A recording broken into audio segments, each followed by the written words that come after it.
Morning বন্ধুরা, তোমরা সব কেমন আছো? আশা করি খুবই ভালো আছো। আমিও খুব ভালো আছি। আজকে সকালে চলে এলাম তোমাদের কাছে ব্লগ নিয়ে। কদিন ব্লগ করা হয়নি কারণ যা ঠান্ডা পড়েছিল। আমাদেরকে এই যে গাছ পাটা মানে মাংসর মতো করে তোমাদেরকে রান্না করে দেখাবো। রেসিপিটা দেখো আর ভালো লাগলে লাইক কমেন্ট শেয়ার করো। আজকে তোমাদেরকে কিভাবে কাটছি, আর দেখো হলুদের জল নিয়েছি, এই যে হাতে তেল বুলিয়ে নিয়েছি।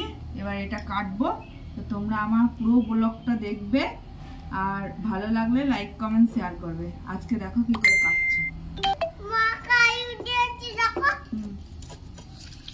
আর দেখো কত দেখছো, এবার গাছে টাটকা। আর দেখো কত আঠা বেরোচ্ছে।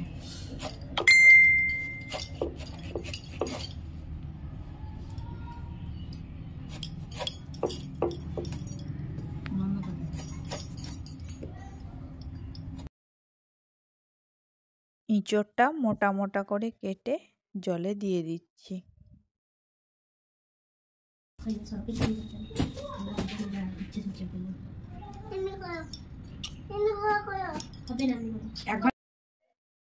হলুদ আর নুন দিয়ে ভালো করে সেদ্ধ করে নেব ইঁচড়টা।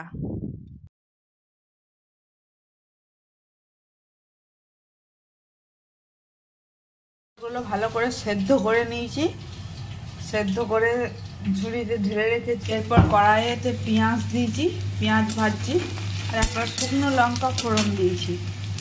এবার পেস্ট করা রসুনটা দিয়ে দিলাম। একবারে পুরো মাংসের মতো করে বানাবো, মানে এটার নামই হচ্ছে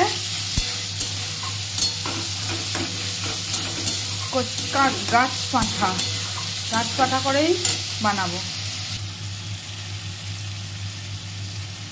এই যে আদা পেস্ট অল্প করেই দিলাম আদা, তারপরে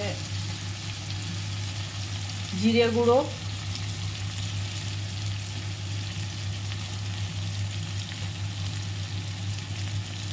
আর এটা আছে মিক্সচার মশলা, ধনে, গোলমরিচ আর মৌরি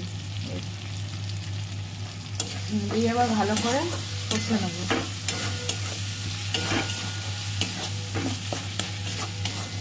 ভালো করে কষে নেব।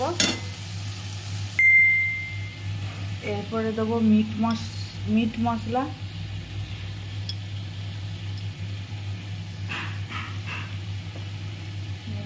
আর এটা হচ্ছে কাশ্মীরি লঙ্কা গুঁড়ো।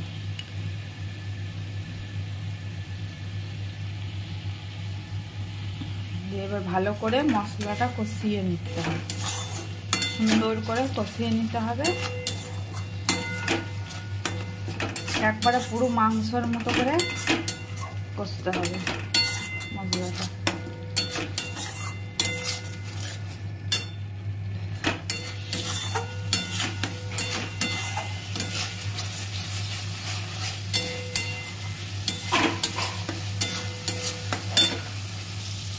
এরপরে ইঁচড়টা দিয়ে দেবো, এবার ভালো করে কষিয়ে নিতে হবে।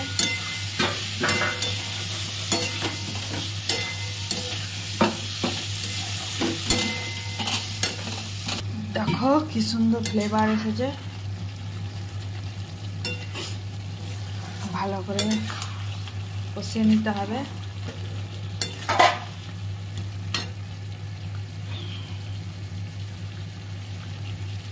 একবারে পুরো মাংসের মতো।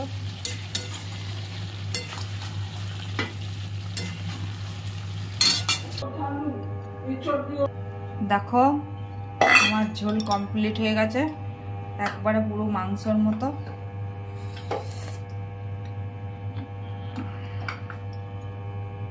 একবারে পুরো মাংস কেউ বলবে না মাংস ছাড়া।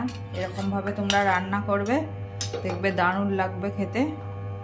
দেখো কেমন হয়েছে, একবারে পুরো কেউ বলবে বলো খাসির মাংস ছাড়া। এরকম ভাবে তোমরা ইঁচড় রান্না করবে, দেখবে ব্যাপক টেস্টি হবে, দারুণ টেস্ট হবে। এবার তোমাকে রিভিউ দিচ্ছি, তোমরা কেমন, আমার শাশুড়ি মাকে দিয়ে রিভিউ দেওয়া করাচ্ছি যে কেমন টেস্ট হয়েছে।